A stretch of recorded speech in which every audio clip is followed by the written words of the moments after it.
Please welcome Senator Ted Cruz.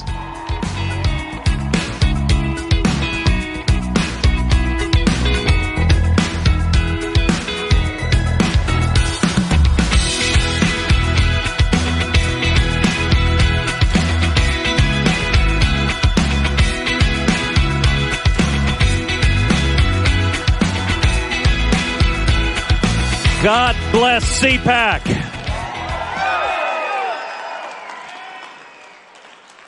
What an amazing sight. Thousands of patriots and not a damn mask in sight.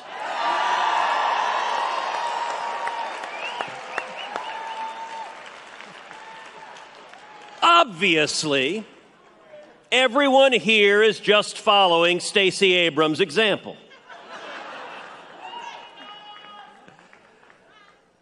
We find ourselves at an existential moment for our nation. The threats in our country have never been greater. So I want to do something a little bit unusual for CPAC. I want to step back and go a little more philosophical and ask, what is this battle all about? What are we fighting about in this nation? And I'm going to suggest that the fundamental conflict that is playing out across this great nation is a battle between power and liberty. The two are in fundamental conflict.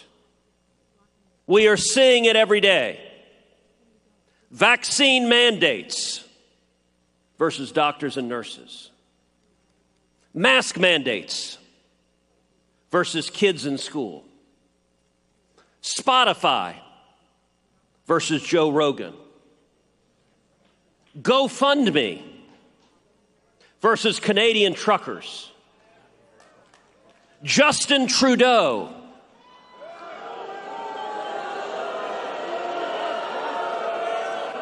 Let's pause for a second and observe that is the first time in recorded history that any Canadian has ever elicited that much of a response from any crowd on planet Earth.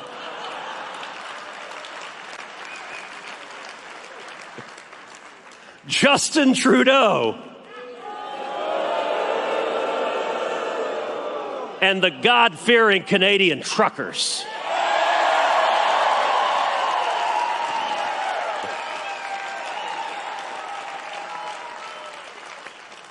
The New York Times versus Barry Weiss. Levi's versus Jennifer Say.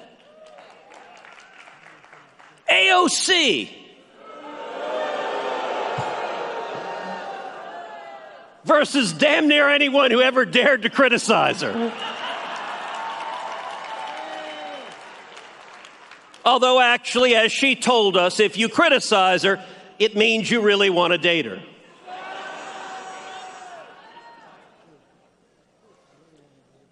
If you look at this battle, this is not a battle between the weak and the strong.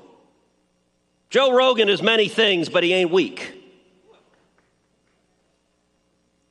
Major League Baseball, which went after the voters of Georgia, the Georgia voters are many things, but they ain't weak. The Biden Department of Justice, when they went after parents. Parents are many things, but they ain't weak. Just ask Loudoun County.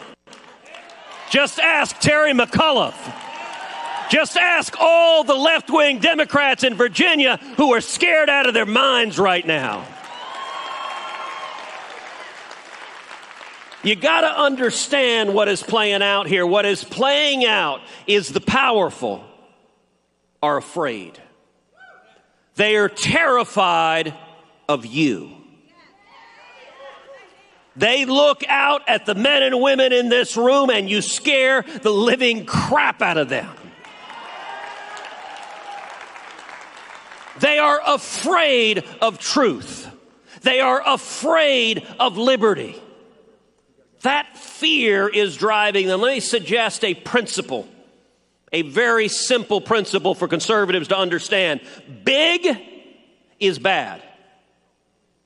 Across the board, big government sucks.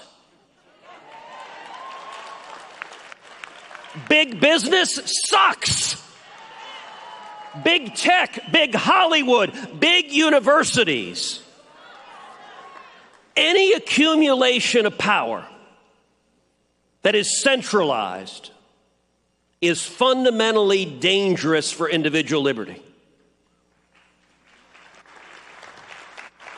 What is it that the communists want? The communists want control of everything. They want centralized power. How do we ensure freedom? You know, the principles I'm talking about were said far more eloquently, far more elegantly 2 centuries ago by James Madison in Federalist 10. James Madison talked about factions. That was an old word for special interests. And he said factions, if they're able to seize control of government, will strip away our liberty. And the genius of our Constitution is the checks and balances that divides government, that makes one branch fight with another branch, makes the executive and Congress fight, makes Congress and the judiciary fight, makes the federal government and the states fight. And what the framers, their genius was, the Supreme Court has called it splitting the atom of sovereignty. And that if one faction can't seize control of everything, then they can't use that power against the people. That principle was true 2 centuries ago. It's true today. Why is our liberty so under assault? Because giant corporations, giant tech, giant government, they work together hand in hand. You look at what happened with Joe Rogan. Jen Psaki. Oh, come on, Jen Psaki doesn't get the Justin Trudeau treatment? All right. You know, Peppermint Patty deserves some love.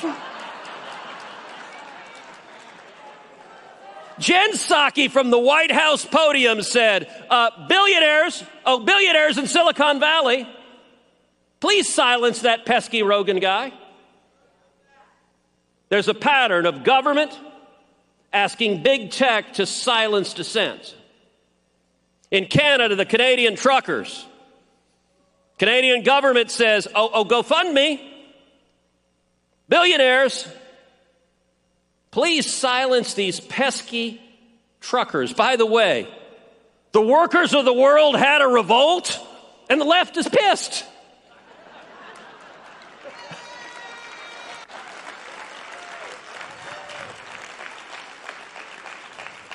So what's the answer? The answer is threefold. Number one, fight power. Fight big government, fight big business, fight big tech, fight big Hollywood, fight big universities. Fight the centralization of power. Break it up. Break big tech up into a million little pieces.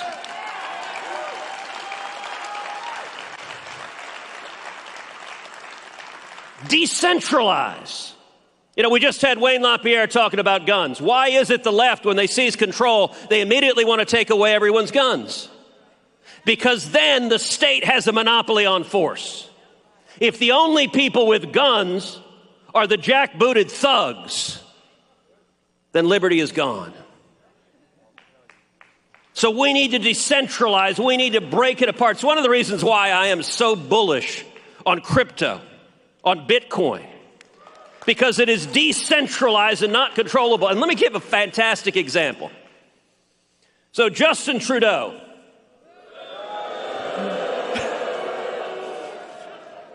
said, I don't like me some truckers, so we're going to seize your assets. So then the court went to try to seize the crypto that was being given to the truckers. And I don't know how many of y'all saw a letter that I actually want to read from. It's a letter from a company, Bitcoin company called Nunchuck. Here's part of the letter. Dear Ontario Superior Court of Justice, our software is free. We do not collect any user identification information beyond email addresses. We also do not hold any keys. Therefore, we cannot freeze our users' accounts.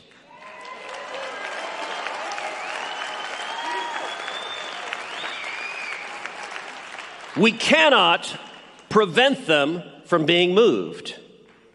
We do not have the knowledge of, quote, the existence, nature, value, and location of our users' assets. This is by design. Please look up how self-custody and private keys work. When the Canadian dollar becomes worthless, we will be here to serve you too.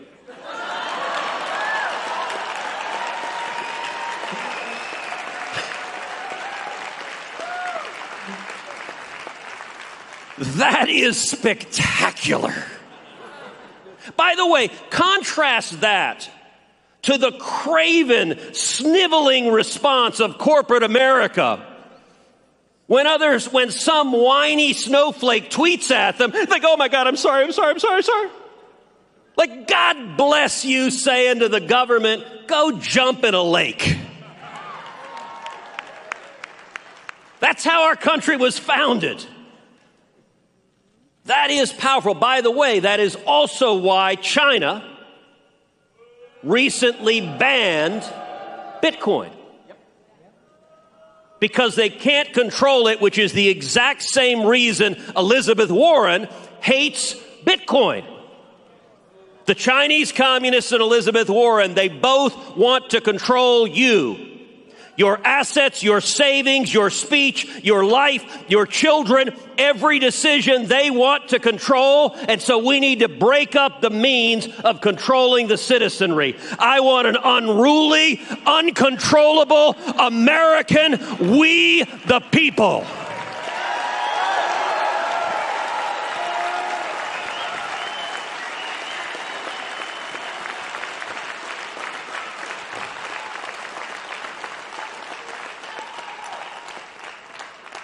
Number two, don't ever apologize to the woke mob.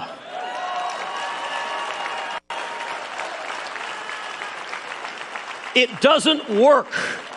They are not engaged in rational discourse. They are not actually offended at whatever idiocy it is they're whining about that moment. They want to destroy you.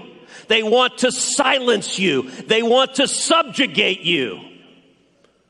Respond with joy. Laugh at them. It drives them bananas. Okay, are leftists the least funny people on planet Earth? But you can't say that. You can't do that. No, I don't like that. I don't like, shut the hell up.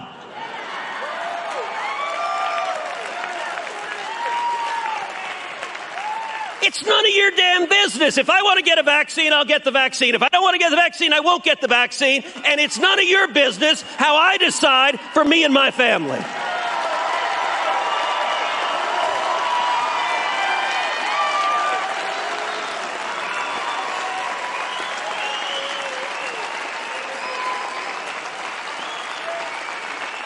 That scares them.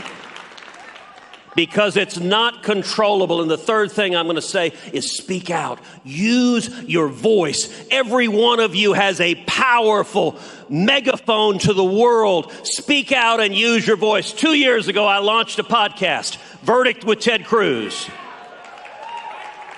All right, I want to say to everyone here under 40, please go and subscribe to my podcast. You can get it wherever you get your podcasts. 2 years ago, we were the #1 ranked podcast in the world. To everyone over 40, call your kids, call your grandkids, and ask them to subscribe you to the podcast. Number 2, text the word Cruz to the number 24005. Let me give you that again. Cruz to 24005. Why is that? Because we're using text, we're using the podcast, we're using email, we're using social media, we're using every tool to mobilize and energize a grassroots army, because we are taking this country back from the lunatic socialist left that is trying to destroy our freedom.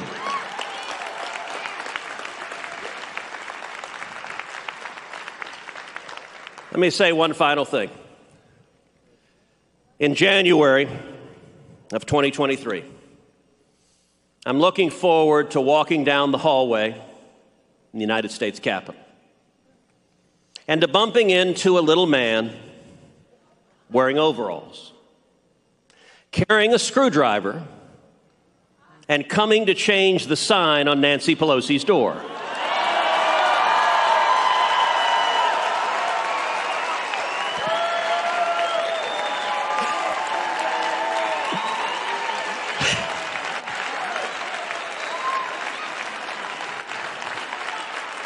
And Nancy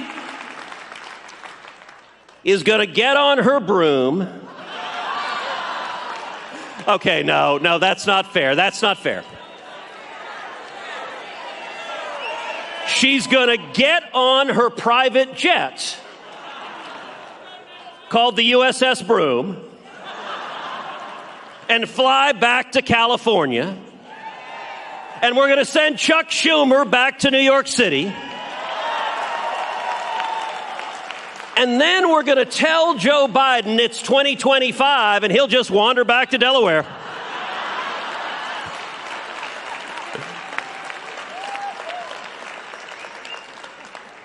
Change is coming. It is powerful. You want to know how powerful? Find me one person on planet Earth who doesn't know what "Let's Go Brandon" means.